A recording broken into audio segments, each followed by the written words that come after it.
YouTube లోని మీడియాలోని ఏ రకమైన qualification లేకుండా మేము స్పెషలిస్టులు క్యాన్సర్ క్యూర్ చేస్తామంటారు. వీళ్ళని మేము క్యాన్సర్ బాబాస్ అంటాం అన్నమాట.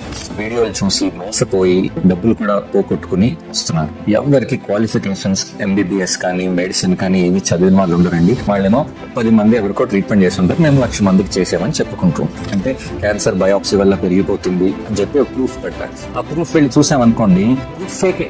ఆల్రెడీ కెమోథెరపీ, రేడియేషన్ అంతా అయిపోయి నయం అయిపోతారు. కాకపోతే వాళ్ళకు భయం ఉంటుంది క్యాన్సర్ మళ్ళీ వెనక్కి వస్తుందా అని. ఇలాంటి వాళ్ళని పట్టుకుని వాళ్ళకేమో మా ట్రీట్మెంట్ ఇచ్చాం, మొత్తం నయం అయిపోయింది అని చెప్పుకుంటూ ఫేక్ వీడియోస్ తయారు చేస్తూ అలాగే మీడియాలో రిలీజ్ చేస్తాం.